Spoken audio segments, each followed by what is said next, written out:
Thank you, sir. அனைவருக்கும் ட்ரீம்ஸ்பில் அகாடமியின் இனிய மாலை வணக்கம். திருமதி தேவிப்பிரியா செந்தில்குமார் அவர்கள் உளவியல் துறையில் முதுகலை பட்டத்தை கோயம்புத்தூர் PSG கலை மற்றும் அறிவியல் கல்லூரியிலும் தமது தத்துவ பேராசிரியர் பட்டத்தை பாரதியார் பல்கலைக்கழகத்திலும் பெற்றவர். இவர் கடந்த 20 ஆண்டுகளாக மாற்றுமுறை பயிற்சி மற்றும் கற்றலில் சிரமப்படும் குழந்தைகளை மதிப்பீடு செய்வதிலும் சிறந்த அனுபவம் வாய்ந்தவர். நித்யா குருகுலத்தில் இடைநிலை பகுப்பாய்வு ஆலோசகராகவும் இருந்துள்ளார். மேலும் இவர் நிமான் செகந்திராபாத்தில் உளவியல் மதிப்பீட்டு சான்றிதழை பெற்றுள்ளார். அது மட்டுமன்றி குறிப்பிட்ட கற்றலில் குழந்தைகளின் படிப்பு பற்றிய சான்றிதழை சென்னையில் உள்ள ஆல்பா டு ஒமேகா என்ற நிறுவனத்தில் பெற்றுள்ளார். தற்பொழுது இவர் கற்றலில் சிரமப்படும் குழந்தைகளுக்கு முழு நேர பயிற்சியாளராக உள்ளார். Thank you ma'am. தேங்க்யூ மா. Yes ma'am. ஸோ அனைவருக்கும் வணக்கம். ஸோ இங்கே ஜாயின் பண்ணியிருக்கக்கூடிய பேரண்ட்ஸ், டீச்சர்ஸ் அண்ட் ப்ரொஃபஷனல்ஸ், அப்புறம் மேலே வந்திருக்கக்கூடிய அனைவருக்கும் என்னுடைய நன்றி. So thanks for joining. So இன்னைக்கு நம்ம வந்து ஹேண்ட் ரைட்டிங் ஸ்கில் பற்றி என்ன அப்படிங்கிறத நம்ம பார்க்க போகிறோம். ஸோ ஹேண்ட் ரைட்டிங் ஸ்கில்னா என்ன, ஸோ அதோட இம்பார்ட்டன்ஸ் என்னென்னலாம் இம்பார்ட்டன்ஸ் இருக்கு, அது குழந்தைங்க கிட்ட ஹேண்ட் ரைட்டிங் ஸ்கில் வந்து எப்படி நம்ம புரிஞ்சுக்கிறது, ஸோ அவங்களுக்கு எப்படி சப்போர்ட் பண்ணுறது, ஸோ இது வந்து இன்னைக்கு நம்ம டீட்டெயிலாக பார்க்க போகிறோம். ஸோ என்னுடைய ஸ்க்ரீன் ஷேர் பண்ணுறேன்.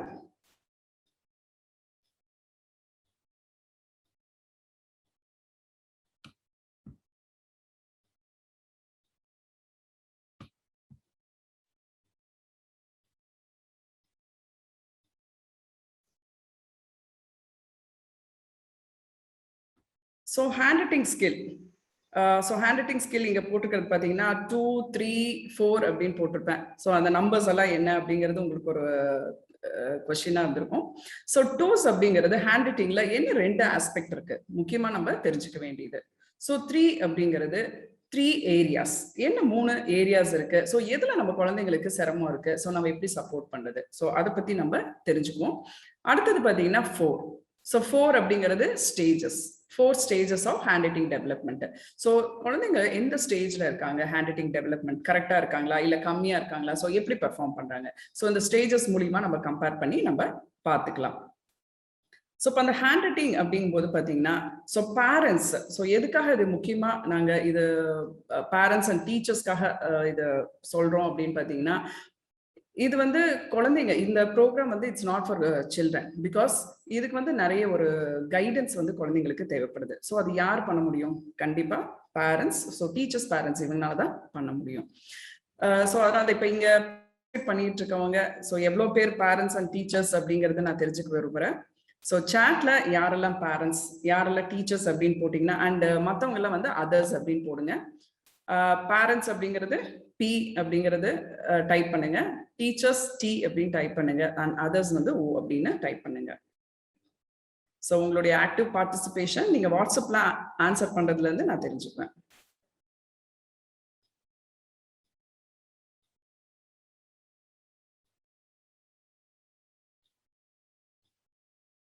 Parent, other, teacher, Tanisha, so Sophia Mary parent, leave it yes.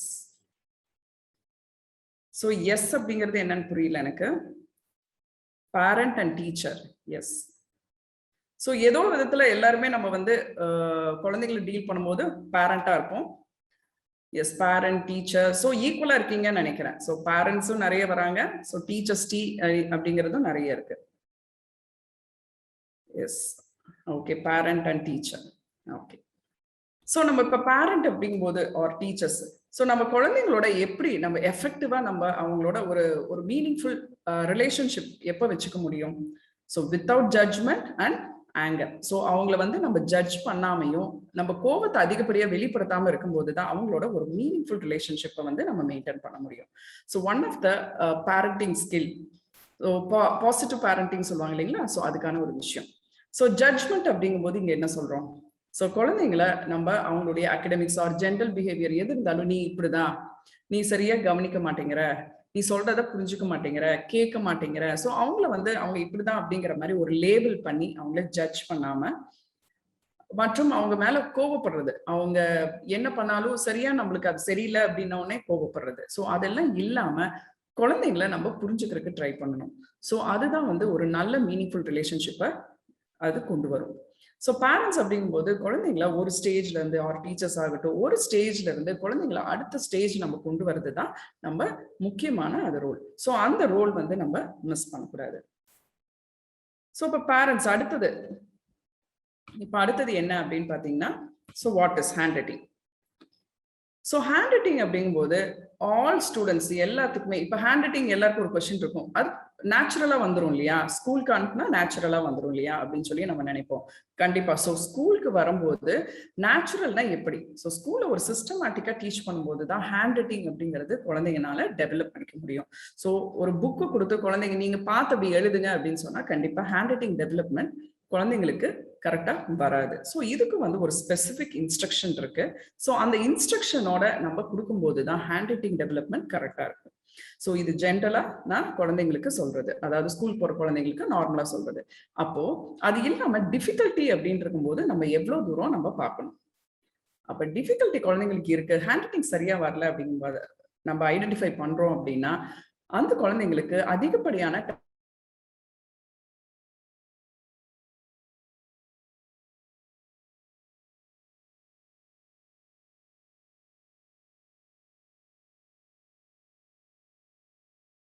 Age குரூப்ல கொடுக்கணும், ஏர்லியா கொடுக்கணும். ஸோ குழந்தைங்களுக்கு கரெக்டாக இருக்கும். ஸோ ஹேண்ட் ரைட்டிங் அடுத்தது.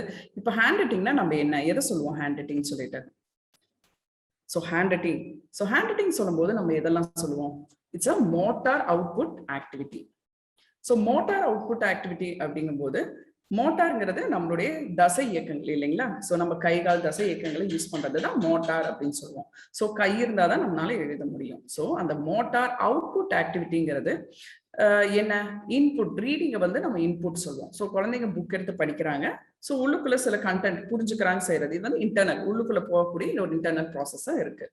பட் அவுட்புட் அப்படிங்கும்போது அவங்க வெளிப்படுத்துறது, அவங்களுக்கு என்ன தெரியுமோ அந்த விஷயங்களை வெளிப்படுத்துறது தான் நம்ம அவுட்புட் அப்படின்னு சொல்லி சொல்றோம். So writing is a motor output activity. அப்ப அதுக்கு என்ன தேவைப்படுது? முக்கியமா என்ன இன்ஸ்ட்ருமெண்ட் தேவைப்படுது? ஸோ பேனா, பென்சில் இது இருந்தாதான் குழந்தைங்கனால எழுத முடியும். ஸோ இப்போ ஹேண்ட் ரைட்டிங் அப்படிங்கிறது it's a motor output activity. அப்போ நான் நிறைய பேரண்ட்ஸ் நான் வந்து பார்த்துருக்கேன். ஸோ இந்த 20 வருஷத்துல பார்த்தீங்கன்னா நிறைய பேரண்ட்ஸ் பொதுவாக குழந்தைங்க ஸ்கூலுக்கு போக ஆரம்பிச்சதுக்கு அப்புறம் ஒரு ஸ்டேஜ்க்கு வந்ததுக்கு அப்புறம் ஸோ அவங்க சரியா அகடமிக் பர்ஃபார்மன்ஸ் இல்லை அப்படின்னா அவங்க காமனாக சொல்ற விஷயம், குழந்தை சரியா எழுத மாட்டேங்கிறாங்க. ஸோ எவ்வளவு தூரம் சொன்னாலும் சரியாவே எழுத மாட்டேங்கிறான், அதுதான் பிரச்சனை, மற்றது எல்லாம் நல்லா இருக்குங்க, எழுத மட்டும் மாட்டேங்கிறாரு, அதை மட்டும் பார்த்தா போதும் அப்படின்னு சொல்லி சொல்லுவாங்க. இப்ப குழந்தைங்களுக்கு என்னென்னலாம் விஷயங்கள் இருக்கு எழுதணும் அப்படின்னு சொல்லும் போது ஸோ அதை தான் நம்ம டீட்டெயிலா பார்க்க போறோம். ஸோ பேசிக்கா ஒரு விஷயத்த நம்ம புரிஞ்சுக்கணும். ஸோ ரைட்டிங்ல காப்பி ரைட்டிங் இருக்கு, இன்னொன்னு பார்த்தீங்கன்னா எக்ஸ்பிரசிவ் ரைட்டிங் அப்படின்னு சொல்லி இருக்கு. ஸோ காப்பி ரைட்டிங் இருக்கிற கண்டென்ட்டை பார்த்து எழுதுனா போதும், அதுல பெருசா மென்டல் ஆக்டிவிட்டி எதுவுமே தேவை இருக்காது. பட் எக்ஸ்பிரசிவ் ரைட்டிங் அப்படிங்கிறது குழந்தைங்க ஒரு விஷயத்த புரிஞ்சு அதை வந்து எழுதணும். அப்ப அதுக்கு நிறைய விஷயங்கள் தெரிஞ்சிருந்தாதான் குழந்தைங்கனால எக்ஸ்பிரசிவ் ரைட்டிங் பண்ண முடியும். ஸோ இப்போ நம்ம பார்க்க போறது குழந்தைங்க காமனா ரைட்டிங்ல என்ன விஷயத்தையெல்லாம் நம்ம பார்க்கணும் அப்படிங்கிறது தான். ஸோ ஹேண்ட் ரைட்டிங்ல இன்னும் நம்ம என்ன தெரிஞ்சுக்கணும்? So writing style. ஸோ குழந்தைங்களோட ரைட்டிங் ஸ்டைல் எப்படி இருக்கும்? சில குழந்தைங்க பார்த்தீங்கன்னா ஒவ்வொரு லெட்டரா தனித்தனியா தான் எழுதுவாங்க. ஸோ பிரிண்டிங் அப்படிங்கிற ஃபார்மேஷன்ல எழுதுவாங்க, தனித்தனியா எழுதுவாங்க. சில குழந்தைங்க பார்த்தீங்கன்னா கர்சிவ் ஸ்டைல்ல எழுதுவாங்க. ஸோ ஸ்கூல்ஸ்ல எல்லாம் மோஸ்ட்லி பார்த்தீங்கன்னா கர்சிவ் ஸ்டைல் தான் சொல்லி தராங்க. ஸோ குழந்தைங்களுக்கு என்னதான் சொல்லி தந்தாலும் அவங்களுக்கு எழுதும் போது ஒரு ஸ்டேஜ்ல என்ன ஆகும், ரைட்டிங் வந்து இண்டிவிஜுவல் லெட்டரா தான் எழுதுவாங்க. ஸோ இது வந்து இப்ப இதுதான் பெஸ்ட் அப்படின்னு சொல்ல முடியாது. ஸோ எப்படி ஒவ்வொருத்தரும் இண்டிவிஜுவல், ஒவ்வொருத்தரும் ஒவ்வொரு மாதிரி தான் அப்படின்னு சொல்ற மாதிரி ஒவ்வொருத்தரோட ஹேண்ட் ரைட்டிங் ஸ்டைலும் ஒவ்வொரு மாதிரி தான் இருக்கும். ஸோ அதாவது யூனிக்கா தான் இருக்கும். யார் 2 பேருக்கும் ஒரே மாதிரி எல்லாம் இருக்காது, ஒவ்வொருத்தருக்கும் ஒரு ஸ்டைல் ஆஃப் ஹேண்ட் ரைட்டிங் இருக்கும். அப்ப அந்த ஸ்டைலுங்கும் போது பிரிண்டிங்கா இருந்தாலும் சரி, கர்சிவா இருந்தாலும் சரி, அவங்களுக்கு எது கம்ஃபர்டபுளோ அது நம்ம பெர்மிட் பண்ணணும். ஸோ இதுதான் பெஸ்ட் அப்படிங்கிற மாதிரி கிடையாது. ஸோ ஹேண்ட் ரைட்டிங்ல முக்கியமா நம்ம இதை தெரிஞ்சுக்கணும். ஸோ அடுத்ததா what is the important of handwriting? So எதனால நம்ம வந்து ஹேண்ட் ரைட்டிங் வந்து இவ்வளோ தூரம் இம்பார்ட்டன்ஸ் கொடுக்குறோம்? ஸோ ஹேண்ட் ரைட்டிங் போது ரைட்டிங்கும் அதுக்குள்ள வருது. நம்ம ஒரு புக்கை ரீட் பண்றோம். ஸோ ரீடிங் அப்படிங்கிறத அதிகப்படியா எழுதும் போதுதான் அது ரீஇன்ஃபோர்ஸ் ஆகுது. அதாவது அதை நல்லா நம்ம ஞாபகம் வச்சுக்குவோம். ஸோ ஒரு ஸ்டோரி படிக்கும்போது ஓகே நம்ம அதை சொல்லுவோம். But book content academic content எல்லாம் படிச்சீங்கன்னா எழுதி பார்க்கும்போது தான் அவங்களுக்கு என்ன ஆகும், அதுல என்ன சொல்லியிருக்காங்க, என்ன அந்த சென்டென்ஸ் எல்லாம் எப்படி இருக்கு, என்ன மீனிங், அதுல இருக்கக்கூடிய ஸ்பெல்லிங் என்ன அப்படிங்கிறது குழந்தைங்க யோசிச்சு அது எழுதும் போது இன்னுமே ஆழமா அந்த கண்டென்ட் வந்து ஞாபகம் வச்சுக்க முடியும். அப்போ படிக்கிறதோட எழுதுறது அப்படிங்கும் போது என்ன ஆகும் பாத்தீங்கன்னா, நம்ம தாட் ப்ராசஸ் வந்து கொஞ்சம் ஸ்லோ டவுன் பண்ணிக்கணும். ஸோ ரீட் பண்ணும்போது நம்ம என்ன பண்றோம், கடகடான்னு ஒரு புக்கை வந்து நம்ம படிச்சிடறோம். பட் எழுதும் போது அதே ஸ்பீடுக்கு நம்மளால எழுத முடியாது. அப்ப நம்ம என்ன பண்றோம், கொஞ்சம் ஸ்லோ டவுன் பண்ணிக்கிறோம். அப்படி ஸ்லோ டவுன் பண்ணும்போது என்ன ஆகுது, அப்போ ஒவ்வொரு வார்த்தையா என்ன வார்த்தை எழுதுறோம், என்ன ஸ்பெல்லிங் எழுதுறோம், ரைட்டிங்கோட ஸ்ட்ரக்சர், அதாவது ஒரு சென்டென்ஸ்னா அதோட ஸ்ட்ரக்சர் என்ன, எப்படி எழுதணும் அப்படிங்கிறது எல்லாமே நம்ம என்ன பண்றோம், சைட் பை சைட் லேர்ன் பண்ணிக்கிறோம். So it increases our long term memory. அப்போ அந்த கண்டென்ட் ஃபுல்லா நம்மளுக்கு என்ன ஆகுதுங்க, எழுதி பார்க்கும்போது தான் லாங் டேர்ம் மெமரிக்கு போகுது. ஸோ ரிசர்ச் என்ன சொல்றாங்க, எழுதி பார்க்கறது மூலியமா அந்த குழந்தைங்களுக்கு வந்து அந்த ரீடிங் கண்டென்ட் என்ன புரிஞ்சுக்கிறாங்களோ, என்ன படிக்கிறாங்களோ அது வந்து லாங் டேர்ம் மெமரிக்கு போகுது அப்படின்னு சொல்லி சொல்றாங்க. ஸோ ரைட்டிங் வந்து one of the best method அப்படின்னு சொல்லி சொல்றாங்க. ஓகே, ஸோ ஹேண்ட் ரைட்டிங் இப்போ எதனாலலாம் important, why it is important, நம்ம ஏன் தெரிஞ்சுக்கணும். ஸோ வாட் இஸ் அப்படிங்கிறது, வாட் இஸ் இம்பார்ட்டன்ட் அப்படிங்கிறது பார்க்குறோம். ஏன் இதை தவிர வேற என்னெல்லாம் இம்பார்ட்டன்ட், ஒன்று அகடமிக்ஸ். ஸோ அகடமிக்ஸ் அப்படின்னாலே குழந்தைங்க ஸ்கூலுக்கு போனால் அடுத்தது பேரண்ட்ஸ் ஆர் டீச்சர்ஸ் முக்கியமாக நீங்கள் பார்க்குறது அவங்களுக்கு ஹோம்ஒர்க் அசைன் பண்ணுறீங்க, ஹோம்ஒர்க் எப்படி பண்ணுறாங்க, ஸோ எக்ஸாம் எப்படி பண்ணுறாங்க. ஸோ இது ரெண்டு ஆஸ்பெக்ட் ரொம்ப முக்கியமாக பார்க்குறோம். இப்போ ஹேண்ட் ரைட்டிங்கிறது ரொம்பவே முக்கியம். ஸோ ரைட்டிங் ஸ்கில் ரொம்பவே அவங்களுக்கு தேவைப்படுது. அடுத்தது டே டு டே லைஃப்ல அவங்களுக்கு என்ன நல்ல விஷயங்கள் எல்லாம் ஹேண்ட் ரைட்டிங்னால தேவைப்படுது அப்படின்னு பார்த்தீங்கன்னா, ஒரு கிராசரி லிஸ்ட் எழுதுறாங்க. ஸோ மளிகை சாமானா 1-2 சாமானம் நம்ம வந்து சொல்லும் போது போய் வாங்குறோம், அதுல வந்து பெரிய சிரமம் வரதில்லை. ஆனா ஒரு லிஸ்ட், பெரிய லிஸ்ட் எல்லாம் போகும்போது நிறைய விஷயங்கள் சொல்லும் போது நம்ம எழுதி வச்சு பண்ணாதான் அது எந்த திங்ஸும் மிஸ் பண்ணாம நம்ம வாங்கிட்டு வர முடியும் இல்லைங்களா. அப்ப ரைட்டிங் அப்படிங்கிறது எவ்வளவு முக்கியம் நம்ம டே டு டே லைஃப்ல. ஸோ நிறைய விஷயங்கள் எழுதி வச்சுக்குவாங்க, நோட் பண்ணிக்கிறது, இது எல்லாமே ரைட்டிங் வந்து ரொம்பவே ஹெல்ப்ஃபுல்லா இருக்கும். அதே மாதிரி ஒரு பேங்க்குக்கு போறோம், ஸோ செலானை ஃபில் பண்றோம், ஒரு ஜாப் அப்ளிகேஷனை ஃபில்அப் பண்றோம். ஸோ இது எல்லாத்துக்குமே பேசிக்கா நமக்கு தேவைப்படுறது வந்து ரைட்டிங். ஸோ ரைட்டிங் அப்படிங்கும்போது அகடமிக் தாண்டி நம்ம டே டு டே லைஃப்லயும் ரொம்ப தேவைப்படக்கூடிய ஒரு ஸ்கில். ஓகே, ஸோ அடுத்த பார்ட் இப்போ நம்ம என்ன பார்க்க போறோம் அப்படின்னு பார்த்தீங்கன்னா, ஹவு டு மானிட்டர். ஸோ குழந்தைங்களுக்கு இந்த ஹேண்ட் ரைட்டிங்கை நம்ம எப்படி மானிட்டர் பண்றது, ஸோ டிஃபிகல்ட்டி அப்படிங்கும் போது எப்படி நம்ம ஐடென்டிஃபை பண்றது. ஸோ இதுதான் வந்து நம்ம அடுத்ததா நம்ம பார்க்க போறோம். ஸோ இன்னைக்கு செஷன்ல வந்து பார்த்தீங்கன்னா 7 to 8 1 hour செஷன். ஸோ இதுல 7:45 வரைக்கும் நம்ம இந்த கண்டென்ட் பார்க்கலாம். அடுத்த ஒரு 15 minutes உங்களுக்கு என்ன மாதிரி கொஸ்டின்ஸ், அதாவது ஹேண்ட் ரைட்டிங் ரிலேட்டடா இருக்கலாம், அகடமிக் ரிலேட்டடா இருக்கலாம். ஸோ அந்த கொஸ்டின்ஸ் எல்லாம் நீங்க கேட்கலாம். ஸோ இது வந்து இந்த ஹேண்ட் ரைட்டிங் வந்து ஒரு கண்டினியூஸா இருக்க போகுது. ஸோ ஃபுல்லா கம்ப்ளீட் பண்ண முடியலன்னாலும் நம்ம இன்னைக்கு பார்த்து அடுத்தது தொடர்ந்து நம்ம அடுத்தடுத்த ஸ்கில்ஸை நம்ம பார்க்கலாம். ஸோ இன்னைக்கு உங்களுக்கான இந்த ஒரு சேலஞ்ச். ஸோ இப்போ என்ன பண்ண போறோம் அப்படின்னு பார்த்தீங்கன்னா, நான் உங்களுக்கு ஒரு 10 seconds டைம் தரேன். ஸோ நெக்ஸ்ட் ஸ்லைட்ல அதுல வந்து சில வார்த்தைகள் எல்லாம் இருக்கும். தமிழ்ல ஒரு 3 வார்த்தை இருக்கும், இங்கிலீஷ்ல ஒரு 3 வார்த்தை இருக்கும். ஸோ நீங்க அந்த வார்த்தை வந்து நான் ஒரு 10 seconds உங்களுக்கு டைம் தரேன். அந்த 10 செகண்ட்குள்ள நீங்க அந்த வார்த்தையை பார்த்துட்டு என்ன பண்ணணுங்க, எழுதி பார்க்கணும். ஸோ உங்களுக்கு 10 seconds கரெக்டா இருந்துச்சா, இல்ல அது ரொம்ப கம்மியா இருந்தது, இல்ல ஜாஸ்தியா இருந்தது, ஸோ எவ்வளவு செகண்ட்ஸ்குள்ள நீங்க அதை கம்ப்ளீட் பண்ணீங்க. ஸோ சாட்ல வந்து நீங்க அது போடுங்க. ஸோ உங்களோட பார்ட்டிசிபேஷன் நான் சாட்ல தெரிஞ்சுக்குவேன். ஸோ நீங்க ஒவ்வொருத்தரும் பார்ட்டிசிபேட் பண்ணீங்கன்னா ரொம்பவே நல்லா இருக்கும். ஸோ நெக்ஸ்ட் இப்போ நான் வந்து ஒரு நெக்ஸ்ட் ஸ்லைடு உங்களுக்காக போடுறேன் நான். ஸோ 10 seconds உங்களுக்கு தரேன். ஸோ இந்த ஆக்டிவிட்டி எதுக்காக அப்படின்னு பார்த்தீங்கன்னா, நம்ம குழந்தைங்கள நம்ம சில விஷயங்கள் செஞ்சு பார்க்கும்போது தான் ஈஸியா நம்மளால புரிஞ்சுக்க முடியும். ஸோ அதுக்கான ஆக்டிவிட்டி தான் இது. ஸோ பென், பென்சில், நோட் இதோட நீங்க ரெடியா இருப்பீங்க. ஸோ உங்களுக்கான ஸ்லைடு. ஸோ இது எல்லாருக்குமே விசிபிளா இருக்கும். ஸோ தமிழ் ஆர் இங்கிலீஷ் எது வேணா நீங்க எடுத்துக்கலாம். இப்போ நான் டைம் வந்து உங்களுக்கு ஸ்டார்ட் பண்றேன். ஸோ 10 seconds 10 seconds இதை பார்த்துக்கோங்க. எவ்வளோ செகண்ட்ஸ்,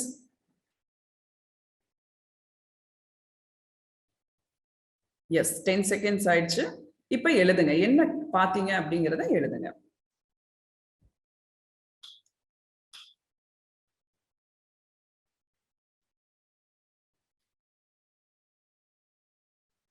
சோ எழுதிருப்பீங்கன்னு நினைக்கிறேன். ஓகே, சோ 10 செகண்ட்ஸ் சஃபிஷியன்ட் அப்படி பார்த்துட்டு நான் அதை எழுதிட்டேன். சோ 10 நீங்க உங்களுக்கு அது 10 செகண்ட்ஸ்க்குள்ள அதை பார்த்துட்டு எழுத முடிஞ்சதா? உங்களுக்கு எவ்வளவு செகண்ட்ஸ் ஆச்சு? Yes, Mayilvaganan sir or madam I think. So எஸ்ன்னு போட்டிருக்காங்க. ஓகே, எல்லாருமே எஸ். ஸோ எல்லாருக்குமே லெஸ் தென் 10 செகண்ட்ஸுங்களா? ஸோ இங்க போட்டிருக்கவங்க எல்லாருமே less than 10 seconds. Yes, Tamil or English எது ட்ரை பண்ணியிருந்தாலும் less than 10 seconds. Yes, okay. அப்ப நம்ம என்ன புரிஞ்சுக்கலாம்? ஸோ நெக்ஸ்ட் இன்னொரு ஆக்டிவிட்டி இருக்கு. ஸோ அதுக்கும் இதுக்கும் இப்ப நம்ம என்ன பண்ண போறோம்? கம்பேர் பண்ண போறோம். ஸோ எதனால நம்மளால ஒரு விஷயம் வந்து ஒரு டைம் பீரியட்குள்ள செய்ய முடிஞ்சது அப்படிங்கிறது தான் நம்ம அடுத்தது தெரிஞ்சுக்க போறோம். ஸோ அடுத்தது இன்னொரு ஸ்லைடு காட்ட போறேன். ஸோ அந்த ஸ்லைட்லயும் இந்த மாதிரி லெட்டர்ஸ் இருக்கும், வார்த்தை இருக்கும். ஸோ நீங்க அது உங்களுக்கு 15 செகண்ட்ஸ் நான் டைம் தரேன். நீங்க அது பாருங்க, பார்த்துட்டு நீங்க அது எழுதி பாருங்க. ஸோ அதுக்கு எவ்வளவு செகண்ட்ஸ் ஆச்சு, எவ்வளவு டைம் நீங்க எடுத்துக்கிட்டீங்க அப்படிங்கிறது எனக்கு சாட்ல ஷேர் பண்ணுங்க. சோ அடுத்தது நீங்க ரெடியா இருப்பீங்கன்னு நினைக்கிறேன். So next slide.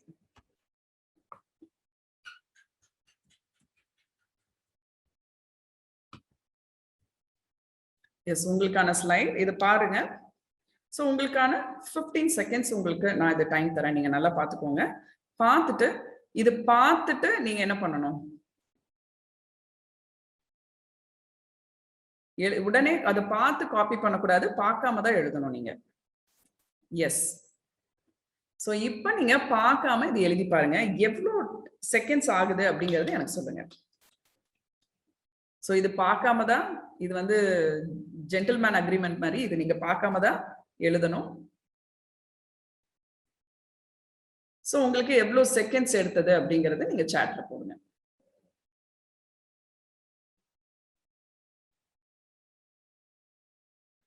No, can't write ma'am. Yes, no, couldn't write ma'am.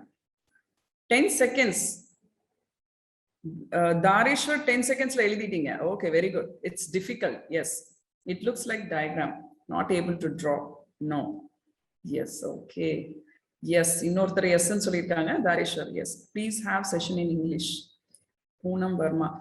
கண்டிப்பா மேம், பட் this இந்த செஷன் வந்து it's mean for only Tamil ஆடியன்ஸ்க்காக பண்ணிட்டு இருக்கோம். Yes, ma'am. Can't, ma'am. Struggle, ma'am. Very hard. Don't know language. Yes. Unable to recollect, understand. Okay. இப்போ எல்லாருக்கும் ஒரு question நான் கேட்கிறேன். ஸோ நிறைய எல்லாருமே மோஸ்ட்லி எல்லாருமே நோ அப்படின்னு சொல்லியிருக்கீங்க. ஸோ எஸ் சொன்னது வந்து சில பேர் எஸ்ன்னு சொல்லியிருக்கீங்க. அப்ப எஸ் சொன்னவங்க உங்களுக்கான ஒரு விஷயம் பாத்தீங்கன்னா, இதுல இந்த லெட்டர் ஷேப் இதே மாதிரி எழுதியிருக்கீங்களா, இல்ல கொஞ்சம் வேற வேற மாதிரி மாறிடுச்சா? அடுத்தது ஸ்பீட் அப்படிங்கும் போது நான் என்ன சொன்னேன்? டைம் அப்படிங்கும்போது நான் 15 செகண்ட்ஸ் கொடுத்தேன். பட் நீங்களும் என்ன பண்ணிருக்கணும்? லெஸ் தென் 10 செகண்ட்ஸ்க்குள்ள இதை முடிச்சிருக்கணும். பட் அதோட எல்லாருமே எக்ஸீட் ஆயாச்சு, அதிகமா தான் இருக்குது. ஸோ ஏன் இதே ஷேப்ல, அப்ப எஸ் சொன்னாங்க இதே ஷேப்ல இதே ஷேப்லயே எழுதியிருக்கீங்களா? ஸோ டிராயிங் மாதிரி தான் இருக்கு, இதே ஷேப்ல எழுதியிருக்கீங்களா? ஸோ ஏன் எழுத முடியல? ஸோ என்ன ரீசனா இருக்கும்? சோ ஒண்ணு இதே மாதிரி எழுத முடியல, இன்னொன்னு அந்த டைம் அப்படிங்கிறது நம்மனால இப்ப தமிழ் இங்கிலீஷ் எழுதுன மாதிரி நம்மனால இது வந்து எழுத முடியல. சோ என்ன ரீசனா இருக்கும்?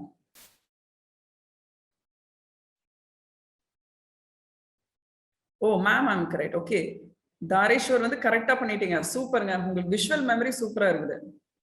We didn't learn from childhood, ma'am. Yes. அப்ப நம்ம சின்ன வயசுல இருந்து இந்த லாங்குவேஜ் படிக்கல. So maybe childhood or anything. So இது இந்த லாங்குவேஜ் வந்து நம்மளுக்கு என்ன தெரியல, ஏற்கனவே இது படிக்கல.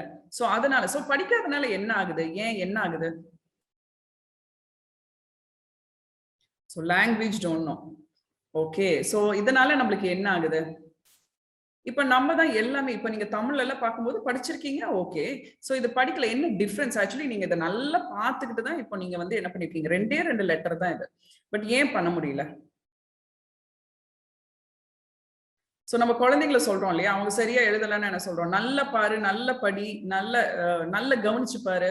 இந்த மாதிரி வேக் ஆன்சர்ஸ் தான் கொடுக்குறோம். அப்போ குழந்தைங்களுக்கு என்னன்னா புரியாது. ஏன் நம்மளுக்கு வந்து சொல்றாங்க, அம்மா ஏன் இப்படி சொல்றாங்க, இல்ல டீச்சர்ஸ் ஏன் இப்படி சொல்றாங்க, நல்ல கவனி, நல்ல பாரு. our mind can recall the letters. Yes, our mind. அப்போ நம்ம மைண்ட்ல ரீகால் அப்படின்னா என்ன அர்த்தம்?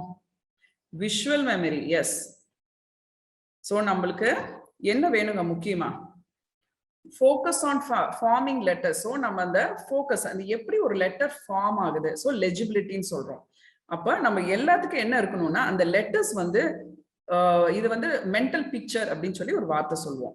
ஸோ நம்ம எல்லாத்துக்குமே என்ன இருக்கணும், லெட்டர்ஸ் வந்து நம்மளுக்கு மென்டல் பிக்சர். இப்போ ஒரு லெட்டர் பார்த்த உடனே நம்மளுக்கு ஆல்ரெடி அந்த லெட்டர் பத்தி ஒரு ஐடியா இருந்துச்சுன்னா தான் நம்ம ஈஸியா அந்த குறிப்பிட்ட டைமுக்குள்ள ரீப்ரொடியூஸ் பண்ண முடியும்.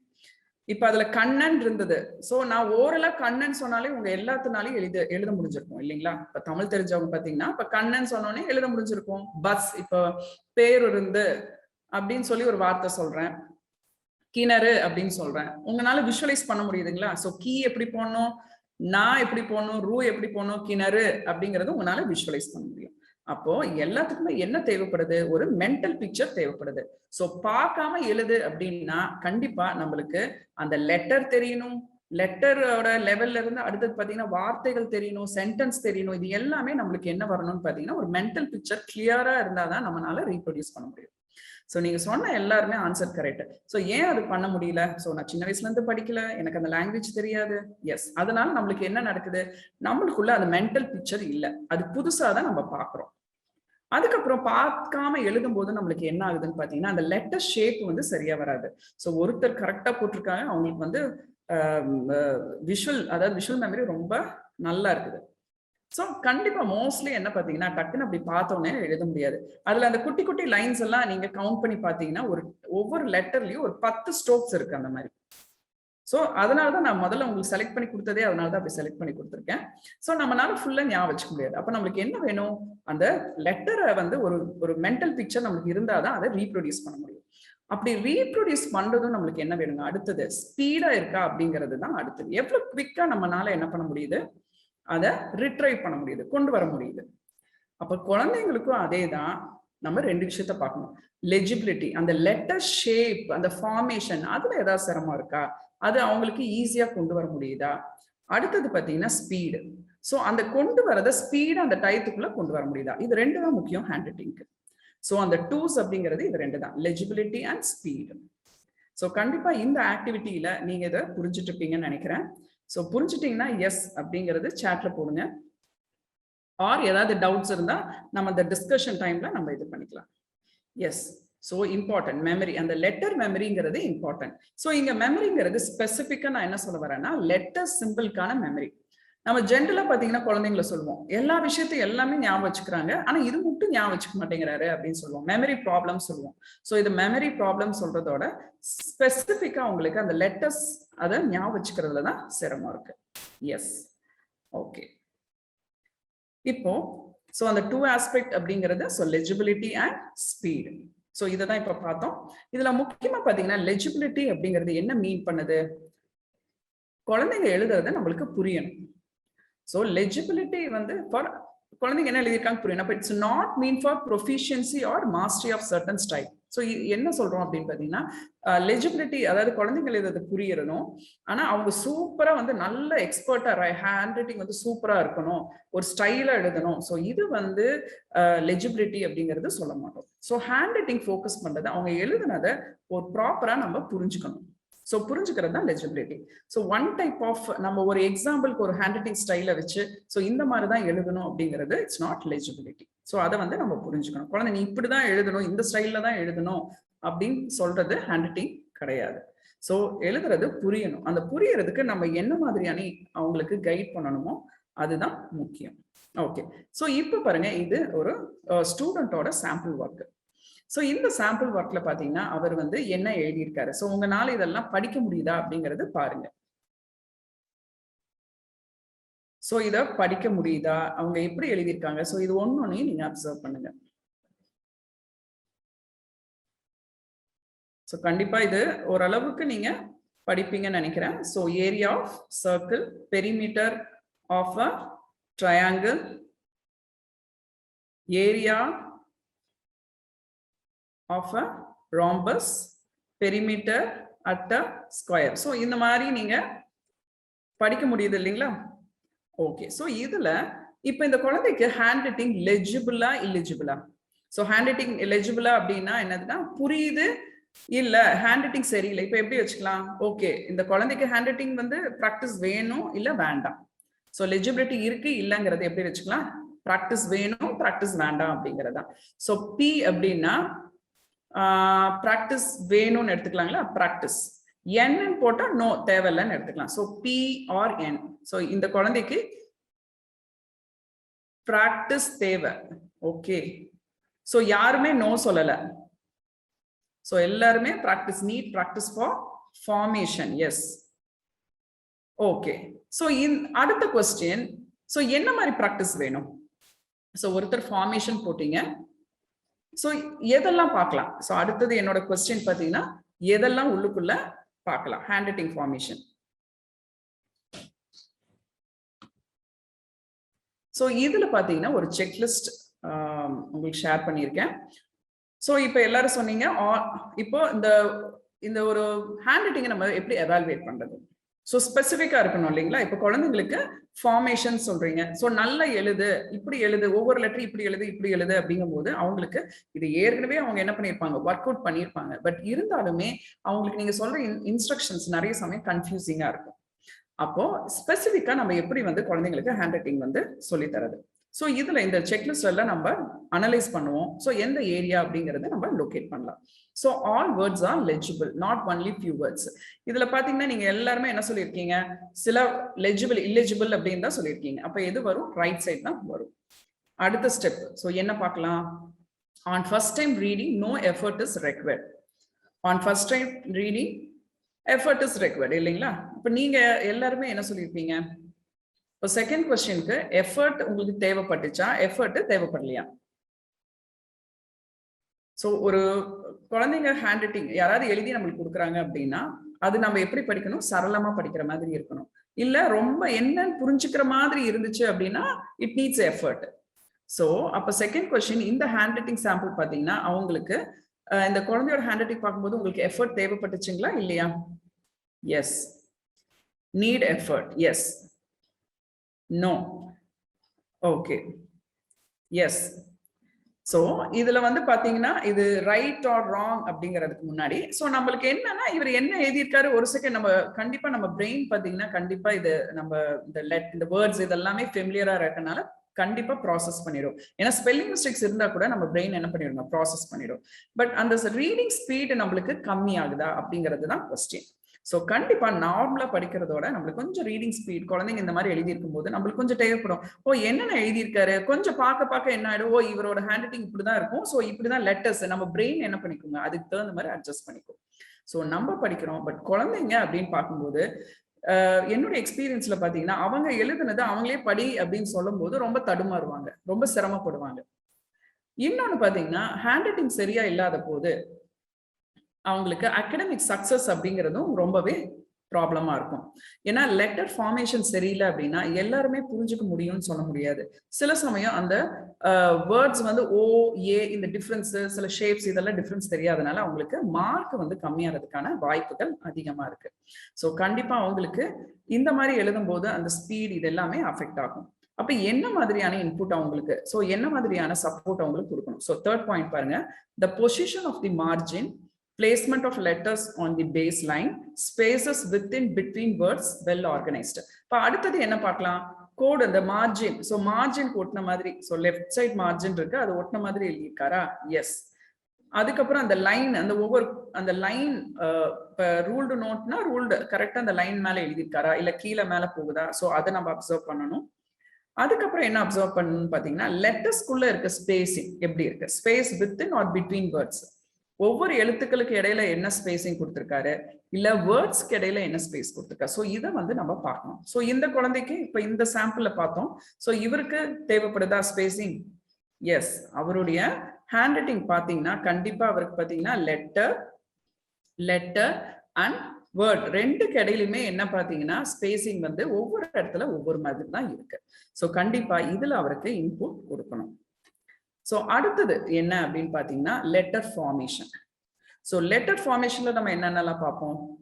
ஷேப், லெட்டரோட ஷேப் எப்படி இருக்கு, நீட் லெட்டர் க்ளோஷர். ஸோ முக்கியமா இன்னொன்று என்ன பார்க்கணும்னு பார்த்தீங்கன்னா க்ளோஷர். ஸோ ஏ எல்லாம் பார்த்தீங்கன்னா நிறைய குழந்தைங்க ஏ வந்து கரெக்டாக அது க்ளோஷர் வந்து கொண்டு வர மாட்டாங்க. ஸோ ஓப்பனா இருக்கும், பார்த்தீங்கன்னா யூ மாதிரி இருக்கும். அதே மாதிரி ஜி அந்த மாதிரி இருக்கும். ஹெச் பார்த்தீங்கன்னாலும் சரியாவே அது ஃபார்மேஷன் சரியா இருக்காது. அப்போ க்ளோஷர் எப்படி இருக்கு, அந்த க்ளோஷர் போது அந்த க்ளோஸ்டு லெட்டர்ஸ் எல்லாம் கரெக்டா பண்ணியிருக்காங்களா அப்படிங்கறத நம்ம செக் பண்ணிக்கணும். அதுக்கப்புறம் கன்சிஸ்டன்ட் இன் size, slant. So letter size எல்லாம் ஒரே மாதிரி இருக்கா இல்ல பெருசு சின்னதுமா இருக்கா, ஸோ இதெல்லாம் தான் நம்ம நோட் பண்ணணும். அப்ப குழந்தைங்களுக்கு ஹேண்ட் ரைட்டிங் நம்ம ஃபோக்கஸ் பண்ணும்போது எதெல்லாம் பண்ணலாம், இப்போ ஸ்பெசிஃபிக்கா நீங்க இந்த ஏரியாஸ் எல்லாம் எடுத்துக்கணும். அவங்களுக்கு இதை ரிமைண்ட் பண்ற மாதிரி ஒரு நிமானிக்ஸ், அந்த ஃபர்ஸ்ட் லெட்டர்ஸ் எல்லாம் வச்சு நிமானிக்ஸ் வச்சு ஒவ்வொரு தடவையும் நம்ம என்ன பண்ணணும், ஓகே இதை ஃபோக்கஸ் பண்ணி இதை ஃபர்ஸ்ட் சரி பண்ண, இது செகண்ட் தேர்ட் அப்படிங்கிறத நம்ம இன்சிஸ்ட் பண்ணணும். அடுத்ததா பாத்தீங்கன்னா ஆல்ட்ரேஷன். ஸோ அடிச்சடிச்சு எழுதுறாங்களா, அது எப்படி எழுதுறாங்க, ஸோ ஒன்னு மேலேயே ஒன்று எழுதுறது, திருப்பி எழுதுறது, அடிச்சு எழுதுறது, ஸோ இந்த மாதிரி ப்ராப்ளம்ஸ் எல்லாம் இருக்கா. ஸோ இன்புட் நம்ம இதுக்கும் கொடுக்கணும். அப்ப இதெல்லாம் வச்சுட்டு தான் அவங்க ஹேண்ட் ரைட்டிங் லெஜிபிளா இல்லெஜிபிளா அப்படின்னு நம்ம சொல்ல முடியும். ஸோ இதுல பார்த்தீங்கன்னா மெஜாரிட்டி அந்த ரைட்டிங் சாம்பிள்ல மெஜாரிட்டி அந்த குழந்தைக்கு அந்த சிரமம் இருக்கு. ஸோ அந்த அடிச்சு எழுதுறது, லெட்டர் ஷேப்ல ப்ராப்ளம் இருக்கு, அதுக்கப்புறம் ஸ்பேசிங்ல ப்ராப்ளம் இருக்கு. ஸோ அப்ப நம்ம என்ன சொல்லுவோம் அப்படின்னா இந்த குழந்தைக்கு ஹேண்ட் ரைட்டிங் இன்புட் ரொம்பவே தேவைப்படுது. ஸோ ஹேண்ட் ரைட்டிங் இன்புட் எந்த ஏஜ்ல ரொம்ப முக்கியமா கொடுக்கணும்னு பார்த்தீங்கன்னா பிரைமரி ஏஜ்லயே வந்து நம்ம கொடுக்கணும், பிரைமரி கிரேட்ஸ்லயே வந்து அவங்களுக்கு ஃபோக்கஸ் பண்ணணும். ஸோ ஹேண்ட் ரைட்டிங் ப்ராப்ளம் இருக்க குழந்தைங்களுக்கு அது எங்கெல்லாம் ரிஃப்ளெக்ட் ஆகும், ஸோ ஃபர்ஸ்ட் ஸ்டாண்டர்ட்ல இருந்தே நம்ம அது சரியா கவனிக்கல அப்படின்னா 4th 5th ஹையர் கிளாஸஸ் எல்லாம் வரும்போது அகடமிக் பர்ஃபார்மன்ஸ் கம்மியா தான் இருக்கு அப்படிங்கிறத ரிசர்ச் வந்து சொல்றாங்க. அப்ப ஹேண்ட் ரைட்டிங் வந்து ஓகே அதனால ஒன்றும் ப்ராப்ளம் இல்லைன்னு நினைக்காம குழந்தைங்களோட ஹேண்ட் ரைட்டிங் லெஜிபிளா இருக்கிறதுக்கு நம்ம கண்டிப்பா ஒர்க் பண்ணணும். அடுத்தது பாத்தீங்கன்னா ஸ்பீடு. இப்போ இந்த குழந்தையோட ரைட்டிங் சாம்பிள் பாத்தீங்கன்னா ஆல்ரெடி எழுதியிருக்காங்க. ஸோ அதனால நம்ம இது வந்து ஸ்பீடை வந்து கால்குலேட் பண்ண முடியாது. அப்ப ஸ்பீடை வந்து எப்படி கால்குலேட் பண்றது? ஸோ நார்மலா பாத்தீங்கன்னா ஸ்பீடு, இப்போ குழந்தைங்களோட ஹேண்ட் ரைட்டிங் ஸ்பீடை எப்படி கால்குலேட் பண்ணுது? ஸோ நல்லா எழுதுறாங்க ஆனா அவங்க ஏஜுக்கான ஸ்பீட் வந்து இல்லை. ஸோ அது எப்படி நம்ம பாக்குறது? இது வந்து ஜேவியர் அப்படிங்கிற ஒரு ஆத்தர் வந்து இதை டிசைன் பண்ணியிருக்காரு. இந்த சென்டென்ஸ்ல பாத்தீங்கன்னா the quick brown fox jumps over the lazy dog. Okay, so the quick brown fox jumps over the lazy dog அப்படிங்கும்போது இதுல A to Z வரைக்கும் இருக்கக்கூடிய எல்லா லெட்டர்ஸுமே இதுல வந்துடும். அப்ப நம்ம குழந்தையோட ஹேண்ட் ரைட்டிங்கை வந்து நம்ம இப்போ செக் பண்றோம் அப்படின்னா ஒவ்வொரு லெட்டரும் எப்படி அந்த ஃபார்மேஷன் எப்படி இருக்கு, ஷேப் எப்படி இருக்கு, ஸ்பேசிங், இது எல்லாமே இந்த ஒரு சென்டென்ஸ் மூலியமாவே நம்ம அசஸ் பண்ணிடலாம். ஸோ இது எப்படி செய்யறது, அதுக்கு ஒரு இன்ஸ்ட்ரக்ஷன். ஸோ குழந்தைங்களை ஃபர்ஸ்ட் இந்த சென்டென்ஸ் ஒரு ஸ்ட்ரிப்ல நீங்க வந்து எழுதிக்கோங்க இந்த சென்டென்ஸ். ஸோ அவங்களுக்கு காட்டி இதை வந்து அவங்கள ஒரு பேப்பர் பென்சில் எல்லாமே ரெடியா உட்கார வச்சுட்டு இந்த ஸ்ட்ரிப்ல காட்டிட்டு இதை வந்து ஒரு தடவை காப்பி பண்ண சொல்லணும். ஸோ அவங்க அது கரெக்டா பார்த்து ஒரு தடவை காப்பி பண்ணதுக்கு அப்புறம் அவங்க கிட்ட நம்ம என்ன சொல்லணும், ஸோ 3 minutes உங்களுக்கு டைம் தரேன். அந்த 3 minutesல இந்த சென்டென்ஸ் எவ்வளவு தடவை ரிப்பீட்டடாகவும் எழுதலாம், ஸோ எவ்வளவு தடவை ரிப்பீட் பண்ண முடியுமோ ரிப்பீட் பண்ணுங்க, ஸோ பெஸ்டா பண்ணுங்க அப்படின்னு சொல்லணும். ஸோ எவ்வளவு ஸ்பீடா பண்ண முடியுது, நீட்டா எழுதணும் அப்படிங்கறத நம்ம சொல்லிடணும். சொல்லிட்டு ஸோ 3 minutes டைம்ல அவங்க என்ன பண்ணணுங்க, அந்த சென்டென்ஸை எழுதணும். ஸோ எவ்வளவு தடவை ரிப்பீட் பண்றாங்க அப்படிங்கிறத so end of the third அந்த 3 நிமிஷம் முடிச்சதுக்கு அப்புறம் ஸ்டாப் பண்ணிட்டு அந்த சென்டென்ஸ்ல அதாவது அந்த வார்த்தைகள் இருக்க ஒவ்வொரு லெட்டர்ஸையும் நம்ம கவுண்ட் பண்ணணும். So number of words count பண்ணதுக்கு அப்புறம் divided by 3. So divided by 3னா நம்மளுக்கு என்ன கிடைக்கும், 1 minute எவ்வளோ லெட்டர்ஸ் எழுதியிருக்காங்க அப்படிங்கிறது நம்மளுக்கு கிடைச்சிடும். ஸோ அதை வச்சு நம்ம கம்பேர் பண்ணணும் அவங்க எந்த கிரேட் லெவல்ல இருக்காங்கன்னு சொல்லிட்டு. ஸோ இதுதான் வந்து கிரேட் லெவலுக்கான ஸ்பீடு. ஸோ கிரேட் 1க்கு எவ்வளோ ஸ்பீடா எழுதணுங்க, லெட்டர் பர் மினிட்டுக்கு 25 லெட்டர்ஸ் எழுதியிருக்கணும், அந்த வார்த்தைகளை 25 லெட்டர்ஸ் எழுதியிருக்கணும். Grade 2 30, grade 3 38, grade 4 45 letters per minute, grade 5 60 letters per minute, grade 6 67 letter per minute and grade 7 74 letter per minute. So இந்த மாதிரி 7th கிரேட் வரைக்கும் ஜெய்னத் பிளாசர் அப்படிங்கிற ஒரு ஸ்கேல்ல மென்ஷன் பண்ணியிருக்காரு. ஸோ இதை வச்சுதான் நம்ம என்ன பண்ணணுங்க, குழந்தைகிட்ட அவங்க ரைட்டிங் ஸ்பீடை வந்து நம்ம எவாலுவேட் பண்ணணும். ஸோ இங்க பாத்தீங்கன்னா இது வந்து ஒரு ஸ்டூடெண்டோட ரைட்டிங் ஸ்பீடை வந்து இப்போ அசஸ் பண்ணியிருக்கோம். ஸோ அவருக்கு ஏஜ் வந்து 12 இயர்ஸ் ஆச்சு, 8th ஸ்டாண்டர்ட். அவருடைய அந்த ரைட்டிங் ஸ்பீட் பார்த்தீங்கன்னா ஒரு 4th ஸ்டாண்டர்ட் லெவலில் தான் அவருடைய ரைட்டிங் ஸ்பீட் இருக்கு. ஸோ இதுக்கு நம்ம ஒர்க் பண்ணணும். ஸோ எகெயின் அந்த செக்லிஸ்ட் வச்சு அவருடைய லெஜிபிலிட்டி எப்படி இருக்கு, அதில் எதெல்லாம் நம்ம இம்ப்ரூவ் பண்ணணும், அதுக்கப்புறம் ரைட்டிங் ஸ்பீடை இம்ப்ரூவ் பண்ணுறதுக்கு நம்ம ஒர்க் பண்ணணும். ஸோ ஃபர்ஸ்ட் லெஜிபிலிட்டி தான் நம்ம பார்க்கணும். ஸோ இந்த செக்லிஸ்ட் யூஸ் பண்ணி எவாலுவேட் பண்ணோம்னா இவருடைய ஹேண்ட் ரைட்டிங் சாம்பிளுக்கு எங்கெல்லாம் சிரமம் வருது அப்படிங்கிறது இருக்கும் உங்களுக்கு.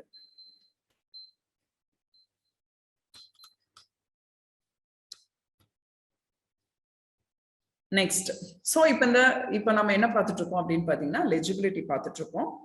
அடுத்தது பார்த்தீங்கன்னா ஸ்பீடு. இப்போ ஸ்பீட் இன்க்ரீஸ் பண்ணுறதுக்கு என்னென்னலாம் பண்ணலாம்? So strategies to improve writing speed. So முக்கியமாக பார்த்தீங்கன்னா ஸ்பீட் இன்க்ரீஸ் பண்ணுறதுக்கு என்ன 3 விதமான வழிகள் இருக்குன்னு பார்த்தீங்கன்னா டிக்டேஷன், இல்லை பேரண்ட்ஸ் வந்து செலக்டட் டாபிக், அவங்க ஒரு பேரண்ட் ஆர் டீச்சர்ஸ் ஒரு டாபிக் செலக்ட் பண்ணி குழந்தைங்களை எழுத சொல்லலாம், இல்லைன்னா குழந்தைங்களே ஒரு டாப்பிக்கை செலக்ட் பண்ண சொல்லலாம். இதுல டிக்டேஷன் அப்படிங்கும் போது நீங்க ஓரலா சொல்லுவீங்க, குழந்தைங்க எழுதுவாங்க. But parent teacher selected topic சொல்லும் போது ஆல்ரெடி அவங்களுக்கு அந்த பேரண்ட் அவங்க செலக்ட் பண்ணக்கூடிய டாபிக் வந்து குழந்தைங்களுக்கு ஃபெமிலியரா இருக்கும். ஸோ அவங்க பார்த்து எழுத மாட்டாங்க, அவங்களுக்கு என்ன தெரியுதோ அந்த டாபிக் ரிலேட்டடா அவங்க எழுத ஆரம்பிச்சிருவாங்க. ஸோ அதுதான் செகண்ட் ஒன். தேர்ட் ஒன் அதே மாதிரிதான், சைல்டு அவங்களே என்ன பண்ணிருப்பாங்க, ஒரு டாபிக் செலக்ட் பண்ணி எழுதுவாங்க. ஸோ இப்படி இந்த மாதிரி ஆக்டிவிட்டிஸ் மூலியமா அவங்களுடைய ரைட்டிங் ஸ்பீடை வந்து நம்ம தொடர்ந்து மானிட்டர் பண்ணி அதை இம்ப்ரூவ் பண்ணலாம். ஸோ டிக்டேஷன் சொல்லும் போது எல்லாருக்குமே ஞாபகம் வந்திருக்கும் என்ன அப்படின்னு பார்த்தீங்கன்னா, ஸோ நான் ஸ்கூல்ல படித்த காலத்துல, ஸோ அப்பெல்லாம் பழைய காலத்துல பார்த்தீங்கன்னா டீச்சர்ஸ் வந்து இப்பயும் பண்ணிட்டு இருக்காங்கன்னு நினைக்கிறேன். ஸோ டிக்டேட் பண்ணுவாங்க. ஸோ டீச்சர்ஸ் என்ன பண்ணுவாங்க சொன்னீங்க, ஒரு லெசன் முடிச்சதுக்கு அப்புறம் கொஸ்டின் ஆன்சர்ஸ் ஆகட்டும், இம்பார்ட்டன்ட் பாயிண்ட்ஸ் ஆகட்டும், எதுவுமே வந்து டிக்டேஷன்ங்கிறது ரொம்ப இம்பார்ட்டண்டா கொடுப்பாங்க. அப்போ டீச்சர் ஸ்பீடா சொல்ல நம்ம என்ன பண்ணணும், அதை எழுதிட்டே வரணும். அப்ப கண்டிப்பா அதை எழுதும் போது என்ன ஆகும், அதை லேர்ன் பண்ணிக்கிறோம், பிளஸ் ஸ்பீடும் நல்லாவே இன்க்ரீஸ் ஆகும். ஸோ இதுதான் எதுக்கு ஹெல்ப்ஃபுல்லா இருக்குது, எக்ஸாம் எழுதும் போது நம்ம அந்த டயத்துக்குள்ள அதை எழுதுறதுக்கு ரொம்பவே ஹெல்ப்ஃபுல்லா இருக்குது. ஸோ அதே மாதிரி குழந்தைங்களுக்கும் நம்ம என்ன பண்ணலாங்க, ஒரு டிக்டேஷன் வந்து கொடுக்கலாம்.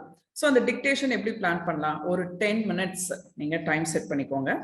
ஸோ 10 minutes டைம் செட் பண்ணிட்டு டிக்டேஷன் கொடுத்துட்டு எண்ட் ஆஃப் அது முடிச்சதுக்கு அப்புறம் அவங்க எப்படி எழுதியிருக்காங்க, எவ்வளோ நம்பர் ஆஃப் வேர்ட்ஸ் எவ்வளோ எழுதியிருக்காங்க, ஸோ ஒரு சார்ட் மாதிரி போட்டுட்டு அந்த சார்ட்ல எவ்வளோ நம்பர் ஆஃப் வேர்ட்ஸ் எழுதியிருக்காங்க, ஸோ எக்ஸ்பெக்டட் வேர்ட்ஸ் எவ்வளோ எழுதணும் அப்படிங்கிறத நீங்க ஒரு கோல் மாதிரி செட் பண்ணிட்டு அவங்கள தொடர்ந்து மானிட்டர் பண்ணணும். அப்போ ஒவ்வொரு நாளும் same passage or same paragraph ஒன்னையே நீங்க டிக்டேட் பண்ணலாம்.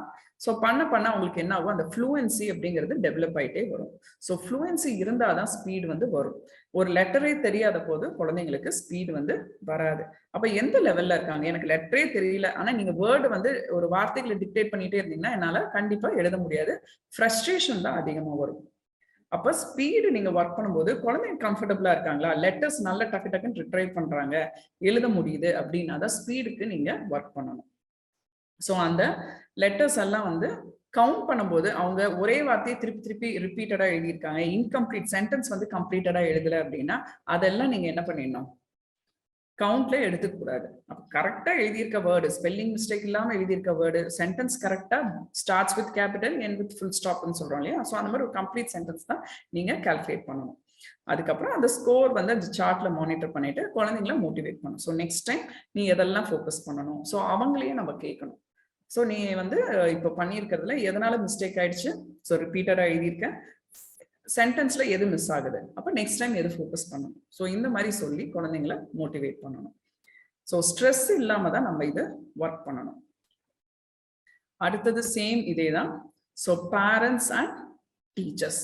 ஸோ பேரண்ட்ஸ் அண்ட் டீச்சர்ஸ் என்ன பண்ணலாம், ஒரு டாபிக் செலக்ட் பண்ணிக்கோங்க, ஒரு ஸ்ட்ரிப்ல அந்த டாபிக் எழுதிட்டு குழந்தைங்களுக்கு அந்த டாபிக் பத்தி என்னென்னலாம் தெரியுமோ 10 minutes நீங்க டைம் கொடுத்து எழுத சொல்லலாம்.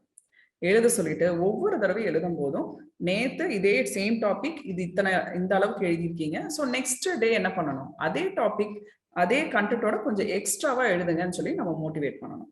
அப்ப அந்த டாபிக் ரிலேட்டடா கண்டென்ட் அவங்க சர்ச் பண்ணிட்டு வாங்க, ஃப்ரெண்ட்ஸோட டிஸ்கஸ் பண்ண சொல்லலாம், போய் கலெக்ட் பண்ணி இதோட இதெல்லாம் கத்துக்கிட்டேன்னு சொல்லி நெக்ஸ்ட் டைம் எழுதணும் அவங்க. ஸோ இந்த மாதிரி ரைட்டிங் வந்து இன்ட்ரெஸ்டிங்கா நம்ம கொண்டு போகலாம். ஸோ அவங்களுக்கு பிடிச்ச டாபிக்ஸும் கொடுத்து அந்த டாபிக் ரிலேட்டடா ஒவ்வொரு நாளும் அடிஷ்னல் இன்ஃபர்மேஷனை நம்ம எழுத சொல்லி அவங்கள மோட்டிவேட் பண்ணலாம். ஸோ இந்த மாதிரி எல்லாம் நம்ம என்கரேஜ் பண்ணலாம். ஸோ அடுத்தது பார்த்தீங்கன்னா சேம், இப்போ பேரண்ட்ஸ் ஆர் டீச்சர்ஸ் கொடுக்கும்போது அந்த டாபிக் அவங்களுக்கு பெருசாக கம்ஃபர்டபுளாக இல்லாமல் இருக்குது அப்படின்னா, ஸோ குழந்தைங்களே ஒரு டாபிக் செலக்ட் பண்ண சொல்லி இந்த ஒர்க்கு சேம் ஒர்க் அவங்களுக்கு கொடுக்கலாம். ஸோ 6 minutes 10 minutes இல்லை அவங்களுக்கு போதும்னு நினைச்சாங்கன்னா ஒரு 6 minutes டைம் கொடுங்க. அவங்கள அதே மாதிரி எழுத சொல்லி நம்பர் ஆஃப் வேர்ட்ஸ் கவுண்ட் பண்ண சொல்லலாம். அவங்களே என்ன பண்ண சொல்லுங்க, ஸோ ரிப்பீட்டடாக இருந்தால் அவங்க அதை கால்குலேட் பண்ணக்கூடாது, இன்கம்ப்ளீட் சென்டென்ஸ் பண்ணக்கூடாது. ஸோ ஒவ்வொரு நாளும் அவங்க அந்த டார்கெட் அச்சீவ் பண்றாங்களா அப்படிங்கிறதுக்கு நீங்க பார்க்கணும். ஸோ இதெல்லாம் பண்ணதான் குழந்தைங்களுக்கு என்ன வரும்னு பார்த்தீங்கன்னா அந்த ஸ்பீட் அப்படிங்கிறது இன்க்ரீஸ் ஆகும். ஓகே, ஸோ நம்ம இன்னைக்கு 7:45 டைம் ஆயிடுச்சு. ஸோ இன்னைக்கு வந்து இந்த டூஸ் அப்படிங்கிறதுல லெஜிபிலிட்டி அண்ட் ஸ்பீட் இதை ரெண்டு பத்தி நீங்க தெரிஞ்சிருப்பீங்க. ஸோ ஏதாவது கொஸ்டின்ஸ் இருந்தா எனக்கு கேளுங்க. அதுக்கு முன்னாடி ஸோ எதுக்காக ட்ரீம்ஸ்ஃபில் அகாடமி மூலியமா நாங்கள் எதுக்காக இந்த ப்ரோக்ராம்ஸ் எல்லாம் பண்ணிட்டு இருக்கோம்னு பார்த்தீங்கன்னா, ஸோ குழந்தைங்களுக்கு ஒரு ஸ்கூல்ல ஜாயின் பண்ணதுலேருந்து எல்லா குழந்தைங்களும் ஒரே மாதிரி படிக்கிறது இல்லை. ஸோ ஒவ்வொரு குழந்தைங்களுக்கும் அந்த லேர்னிங் நீட்ஸ் அப்படிங்கிறது வேற மாதிரி தான் இருக்கு. ஸோ ஒரு கிளாஸ் ரூம்ல டீச்சர்ஸ் பார்த்தீங்கன்னா 30-40 குழந்தைங்களுக்கு எடுக்கும்போது அவங்களுக்கு அந்த சிலபஸ் கம்ப்ளீட் பண்ணி நெக்ஸ்ட் டாபிக் போயிடுவாங்க. அப்போ அந்த பர்டிகுலர் ஸ்கில் அந்த குழந்தைங்களுக்கு டெவலப் ஆயிருக்குமா அப்படின்னு பார்த்தீங்கன்னா நிறைய குழந்தைங்களுக்கு அது இருக்காது. ஸோ ஒரு கிளாஸ் ரூம்ல 10 to 12% குழந்தைங்களுக்கு இந்த மாதிரி சில விஷயங்களை இந்த லேர்னிங் ஸ்கில்ஸை கத்துக்கிறதுல, அகடமிக் ஸ்கில்ஸ்ல கத்துக்கிறதுல சிரமம் இருக்கு அப்படின்னு சொல்லி சொல்றாங்க. அப்போ அதை நம்ம அப்படியே அந்த கேப்ஸ் எல்லாம் விட்டுட்டே போகும்போது இது அக்குமுலேட் ஆகி ஒரு ஸ்டேஜ்ல குழந்தைங்களுக்கு சரியா பர்ஃபார்ம் பண்ண முடியாத ஒரு நிலைமை ஏற்படுது. ஸோ இவங்களுக்கு வேற எதுவும் பண்ண முடியாதா அப்படின்னு பாத்தீங்கன்னா இது ஒரே மெத்தட் டீச்சிங் தான். ஸோ கண்டிப்பா இந்த டீச்சிங் அப்படிங்கிறது ஸோ டீச்சர்ஸ் பண்ணாம அடுத்தது யார் பண்ண முடியும்னு பாத்தீங்கன்னா பேரண்ட்ஸ். ஸோ நீங்க ஆரம்பத்திலே குழந்தைங்களை மானிட்டர் பண்ணி இந்த மாதிரியான ஸ்கில்ஸை வந்து ஆரம்பத்திலே எப்படி சொல்லித்தரது, குழந்தைங்களுக்கு எப்படி சப்போர்ட் பண்றதுன்னு கைட் பண்ணிட்டே வந்தீங்க அப்படின்னா இந்த கேப்ஸ் வந்து பெருசாகாம குழந்தைங்கனால ஈஸியா பர்ஃபார்ம் பண்ண முடியும். ஸோ அவங்களுடைய செல்ஃப் எஸ்டீமும் அஃபெக்ட் ஆகாது. இல்லை அப்படின்னா என்னாவோ நம்மளால செய்ய முடியல, நம்மளால ஸ்கூல் மார்னிங்ல இருந்து ஈவினிங் வரைக்கும் குழந்தைங்க ஒவ்வொரு சப்ஜெக்டும் அவங்க அட்டென்ட் பண்ணும்போது நம்மளால சரியா பண்ண முடியலங்கும் போது கண்டிப்பா செல்ஃப் கான்ஃபிடென்ட் அப்படிங்கிறது அஃபெக்ட் ஆகும். ஸோ இதெல்லாம் நம்ம புரிஞ்சுட்டு வீட்டில் சப்போர்ட் பண்ணோம் அப்படின்னா குழந்தைங்களுக்கு கண்டிப்பா பேரண்ட்ஸ் புரிஞ்சுக்கிட்டாலே குழந்தைங்களுக்கு என்ன இருக்குங்க அந்த கான்ஃபிடென்ட் நல்லாவே டெவலப் ஆகும்.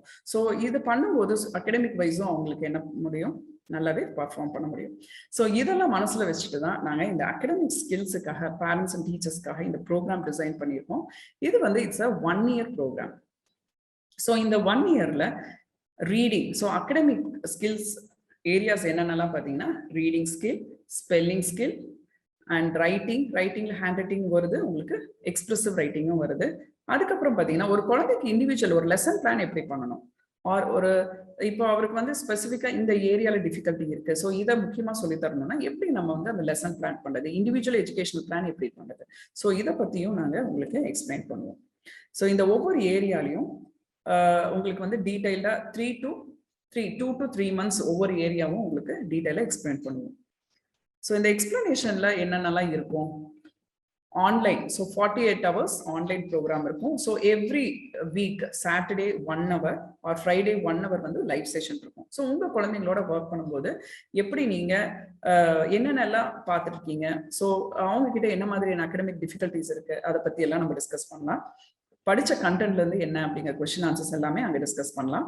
அதே மாதிரி ஆஃப்லைன்ல ரெக்கார்டட் வீடியோஸ் வந்து 30 hours இதை ஸ்பிளிட் பண்ணி உங்களுக்கு கொடுப்போம். ஸோ அதை நீங்க கத்துட்டு அதுக்கான அசைன்மெண்ட்ஸ், ஒர்க் ஷீட்ஸ் இதெல்லாம் ஒர்க் பண்ண உங்களுக்கு நல்லாவே வந்து குழந்தைங்களோட எப்படி ஒர்க் பண்றது அப்படிங்கிறது தெரியும். ஸோ இது முழுக்க தமிழ்ல பண்ணக்கூடிய ப்ரோக்ராம். ஸோ பேரண்ட்ஸ்க்கு இது ஈஸியா புரியணும் அப்படிங்கிறதுக்காக தான் இது வந்து நாங்க டிசைன் பண்ணியிருக்கோம். ஸோ இது வந்து 1 year கோர்ஸ். இதுக்கான மெட்டீரியல்ஸும் உங்களுக்கு இதோட நாங்க கொடுத்துருவோம். ஸோ இந்த ப்ரோக்ராம் எப்ப இருந்து ஸ்டார்ட் ஆகுது அப்படின்னு பாத்தீங்கன்னா November 1st இருந்து இது ஸ்டார்ட் ஆகுது. ஸோ இந்த வாட்ஸ்அப் லிங்க்லயே வந்து உங்களுக்கு லிங்க் ஷேர் பண்ணியிருப்பாங்க. ஸோ இந்த ப்ரோக்ராம் யாருக்கெல்லாம் வந்து அட்டென்ட் பண்ணணும் இன்ட்ரெஸ்டடா இருக்க பேரண்ட்ஸ் அந்த ஃபார்மை ஃபில்அப் பண்ணீங்கன்னா எங்க டீம்ல இருந்து உங்களுக்கு கால் பண்ணுவாங்க. ஸோ நீங்க ஜாயின் பண்ணிக்கலாம். ஸோ இது ரொம்பவே யூஸ்ஃபுல்லா இருக்கும். குழந்தைங்களுக்கு முக்கியமா அகடமிக் ஏரியால இருக்கக்கூடிய டிஃபிகல்டிஸை நம்ம ஈஸியா புரிஞ்சுட்டு நம்ம ஓவர் கம் பண்ணிடலாம். ஸோ ஓகே, ஸோ இதோட இன்னைக்கு ஹேண்ட் ரைட்டிங் ஸ்கில் நான் ஸ்டாப் பண்றேன். ஸோ நெக்ஸ்ட் செஷன் வந்து டியூஸ்டே ஈவினிங் 7 o'clock இருக்கும். ஸோ ஜாயின் பண்ணிக்கோங்க. ஃபர்தரா அடுத்தடுத்தது இந்த 3 and 4 இதெல்லாம் என்ன அப்படிங்கறத நம்ம பார்க்கலாம். ஸோ இதோட நம்ம ஹேண்ட் ரைட்டிங் வந்து முடிய போறதில்ல. ஸோ அடுத்ததா வேற என்ன ஸ்டேஜஸ் இருக்கு, அதே மாதிரி ஏரியாஸ் இருக்கு. ஸோ டிஃபிகல்ட்டி வேற எப்படி எல்லாம் இருக்கு, அதை எப்படி ஓவர் கம் பண்றது அப்படிங்கறத நெக்ஸ்ட் செஷன்ல நம்ம பார்க்கலாம். ஸோ இப்போ உங்களுக்கான கொஸ்டின் டைம். ஸோ உங்களுக்கு என்னென்ன கொஸ்டின்ஸ் இருக்கோ நீங்க கேட்கலாம். Kishore ma'am. Yes ma'am. Kishore நீங்க எல்லாருக்கும் அன்மியூட் பண்ணிட்டீங்கன்னா क्वेश्चन டைம் இல்லையா? Hello ma'am. எஸ் சொல்லுங்க மேம். இப்போ சில குழந்தைங்க வந்து எழுதும் போது நிறைய பிரஷர் போடுறாங்க. அந்த பிரஷர் அதிகமா போடுறது அத அவங்களுக்கு புரிய வைக்கிறதும், சில குழந்தைங்க பிரஷர் ரொம்ப கம்மியா போடுறாங்க, லெட்டர்ஸ் வந்து தெரிய மாட்டேங்குது தெளிவா. சோ இது ரெண்டுத்துக்கும் ஏதாவது ஸ்ட்ராட்டஜிஸ் இருந்தா சொல்லுங்க. ஓகே, ஆக்சுவலி நீங்க பிரஷர் சொல்றது பென்னை ஹோல்ட் பண்ணி அந்த ரைட்டிங் பிரஷரை சொல்றீங்களா? Yes ma'am. எழுதும் போது ரொம்ப அழுத்தி ஒரு 3 பேஜுக்கு அது தெரியற அளவுக்கு, அந்த அளவுக்கு ரொம்ப பிரஷர் போடுறது. ஓகே ஓகே, ஆக்சுவலி நான் வந்து நெக்ஸ்ட் செஷன்ல அதை பத்தி தான் நான் சொல்ல போறேன் உங்களுக்கு. பட் இருந்தாலும் இப்போ நீங்க கேட்கிற விஷயத்துக்கு நான் சொல்றேங்க. இப்போ குழந்தைங்களுக்கு வந்துங்க பென்சில் ப்ரெஷர் அதிகமா கொடுக்குறாங்க அப்படின்னா அவங்களுக்கு நம்ம சொல்லும் போது ஏன் அப்படிங்கிறது சரியா புரியறது இல்லை இல்லைங்களா? ஸோ அதுக்கு நம்ம என்ன பண்ணலாம், ஒரு அந்த எழுத ரைட்டிங் அந்த பேப்பர் இருக்கு இல்லைங்களா, அது கீழே அந்த பபிள் ஷீட் இருக்கு இல்லைங்களா, ஸோ அந்த பபிள் ஷீட்டை வச்சு நீங்க எழுதும் போது அந்த சவுண்ட் வரும். அந்த ப்ரெஷர் கொடுத்து எழுதும் போது அந்த சவுண்ட் வரும். ஸோ அந்த சவுண்டை வச்சுட்டு குழந்தைங்க ப்ரெஷர் வந்து கம்மி பண்ணிக்கணும் அப்படிங்கிறத நம்ம சொல்லும் போது அவங்க அதை என்ன பண்ணிக்குவாங்க, மானிட்டர் பண்ணிக்குவாங்க. அதே மாதிரி கார்பன் ஷீட்டை வந்து அடியில வைக்கும் போது அவங்க என்ன பண்ணிக்குவாங்கன்னு பாத்தீங்கன்னா அந்த ப்ரெஷரை வந்து அவங்களே என்ன பண்ணிக்குவாங்க, ஸோ செக் பண்ணிக்குவாங்க எவ்வளவு இம்ப்ரெஷன் எப்படி வருது, ஸோ இவ்வளவு வரக்கூடாது, ஸோ எப்படி எழுதுனா எப்படி அந்த இம்ப்ரெஷன் எவ்வளவு தூரம் வரணுங்கிறதும் நீங்க சாம்பிளுக்கு எழுதிட்டு குழந்தைங்களுக்கு என்ன பண்ணணும் அதை காட்டணும். ஸோ அவங்கள செல்ஃபா வந்து நம்ம மானிட்டர் பண்றதுக்கு ஹெல்ப் பண்ணணும். Thank you ma'am. Okay.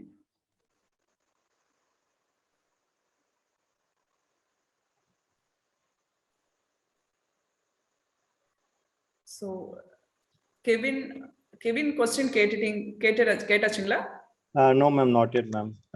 Ma'am, my doubt is, you told you can set goal for speed ma'am. So the speed depends on the teacher goal or is there any preset goal ma'am for it to increase speed? I couldn't get you sir. நீங்க சொல்றது வந்து goal அப்படிங்கிறது writing கோல் எப்படி set பண்ணிக்கணும்? So no, you told no ma'am, to increase speed, to set a goal you told no ma'am, for 3 minutes you must write so many. So that's a preset goal or should we set our own goal ma'am according to this? It's not. You should not set own goal. So I showed you no the Xavier ஒரு scale காட்னா இல்லீங்களா, so grade level, that is a grade level அது letter counting வந்து வச்சிருக்கோம். அப்ப நீங்க எப்படி reading material எப்படி select பண்ணணும் அப்படின்னா அந்த லெட்டர்ஸை கவுண்ட் பண்ணி அந்த பேசேஜ்ல வந்து ஓகே நம்பர் ஆஃப் சென்டென்ஸ் எவ்வளவு வரணும் அப்படிங்கறத நீங்க வந்து என்ன பண்ணிக்கணும், கவுண்ட் பண்ணி அதை நீங்க வந்து கோலா செட் பண்ணிக்கணும். ஸோ அதுதான் நார்மல் ஸ்பீட். ஸோ அந்த நார்மல் ஸ்பீடை நம்ம கோலா செட் பண்ணிட்டு தான் குழந்தைங்களை எழுத சொல்லணும். ஸோ அது important. Okay ma'am. And what do you mean by repeated words ma'am? Meaning repeating in the same sentence or repeating elsewhere? Repeated means same word. இப்போ நீங்க ஒரு டிக்டேட் பண்றீங்க, அந்த ஃப்ராக் ஜம்ப்ஸ் அப்படின்னு போடுறீங்க. ஸோ ஃப்ராக் திருப்பி again அந்த ஃப்ராகே ரெண்டு தடவை எழுதியிருக்காரு, நீங்க சொன்ன ஒரு தடவை சொன்னதையே 2 தடவை எழுதியிருக்காருன்னா it's a repeated. Okay ma'am. Okay, thank you ma'am. Okay sir. Ma'am சொல்லுங்க மேம். இப்போ காப்பி ரைட் பண்ணும்போது பாத்தீங்கன்னா ஒரு லைன் எழுதுவாங்க, ஆனா பாதி முடிக்கிறதுக்குள்ள அடுத்த வேர்டு வந்து செகண்ட் லைன்ல அதே லைன்ல எழுதி வச்சிடுறாங்க. அதுக்கு என்ன பண்ணலாங்க? ஓகே, சோ ஐ ட்ராக்கிங் பாருங்க. இப்போ நம்ம எழுதும் போது என்ன பண்ணுவோம், சின்ன வயசுல குழந்தைங்க கொஞ்சம் கை வச்சுட்டு படிப்பாங்க இல்லைங்களா, அதுக்கப்புறம் ஆட்டோமேட்டிக்கா என்ன ஆயிடும், ஐ ட்ராக்கிங் வந்து டெவலப் ஆயிடும். சோ பார்க்காமயே நம்ம என்ன பண்ணுவோம், புக்ஸ் எல்லாம் எடுக்கும்போது பார்க்காமயே நம்ம ஐ ட்ராக் பண்ணுவோம். ஸோ அப்ப ரைட்டிங்லயும் அப்படிதான், போர்ட்ல இருந்து காப்பி பண்றது, புக்ல இருந்து காப்பி பண்ணும் போதும் ஐ ட்ராக்கிங் வந்து கரெக்டா இருந்தாதான் குழந்தைங்க அந்த சென்டென்ஸை வந்து எங்கேயும் விடாம அப்படியே கண்டினியூஸா எழுத முடியும். இப்போ அவர் வந்து புக்ல இருந்து நீங்க அப்படி பண்றாருங்க அப்படின்னு சொன்னா என்ன பண்ணலாம்னா, ஸ்கேல் ஆர் பேப்பர் இருக்கு இல்லைங்களா, சோ அதை வந்து மறைச்சுக்கோங்க. அந்த புக்ல வச்சு அந்த சென்டென்ஸ், பர்டிகுலர் சென்டென்ஸை மட்டும் அவங்களுக்கு தெரியற மாதிரி நீங்க வச்சுக்கலாம். ஸோ பேப்பர் யூஸ் பண்ணலாம். ஆர் ஒரு விண்டோ வந்து நீங்க ரெடி பண்ணலாம். விண்டோ அப்படிங்கிறது என்னன்னா, ஒரு லைனுக்கு தகுந்த மாதிரி ஒரு பேப்பர்ல வந்து ஒரு சார்ட் பேப்பர்ல கட் பண்ணி அந்த பர்டிகுலர் லைன் மட்டும் தெரியற மாதிரி என்ன பண்ணிக்கலாங்க, ஒரு விண்டோவை நீங்க ரெடி பண்ணிக்கலாம். சோ அவர் ஒரு சென்டென்ஸ் எழுதுனதுக்கு அப்புறம் ஜஸ்ட் மூவ் பண்ண சொல்லுங்க, அடுத்த சென்டென்ஸ் எழுத சொல்லுங்க. சோ அந்த மாதிரி அவருக்கு நீங்க சொல்லலாம். சோ அப்ப என்ன பண்ணுவாரு, ஸ்கிப் பண்ணாம எழுதுவாரு. இன்னொன்னு ஐ ட்ராக்கிங் எக்ஸசைஸ்னா என்ன அப்படின்னு பாத்தீங்கன்னா, குழந்தைங்களுக்கு வந்து ஒரு ஃபர்ஸ்ட் லைன்ல நம்பர் ஆஃப் லெட்டர்ஸை வந்து நீங்க கண்டுபிடிக்க சொல்லலாம். ஃபார் எக்ஸாம்பிள் இப்ப டீன்னு வச்சுக்கோங்களேன், இந்த ஃபர்ஸ்ட் லைன்ல வந்து டீ எவ்வளவு இருக்குன்னு கவுண்ட் பண்ண சொல்லலாம். அப்ப என்ன பண்ணுவாரு, ஃபுல்லா அந்த ஃபர்ஸ்ட் லைன்ல எவ்வளவு டீ இருக்குன்னு கவுண்ட் பண்ணுவாரு, பர்டிகுலர் லெட்டரை கவுண்ட் பண்ணுவாரு. சோ அந்த மாதிரி ஐ ட்ராக்கிங் எக்ஸசைஸ் வந்து நம்ம கொடுக்கலாம். Okay, thank you ma'am. Okay.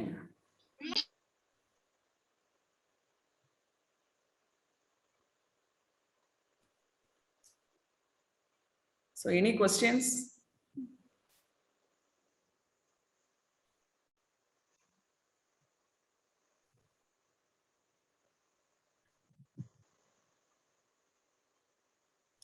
So hand writing மட்டும் இல்ல, வேற அகடமிக் ஏரியாஸ்ல வேற ஏதாவது டிஃபிகல்ட்டி இருந்தா கூட நீங்க கொஸ்டின்ஸ் கேட்கலாம்.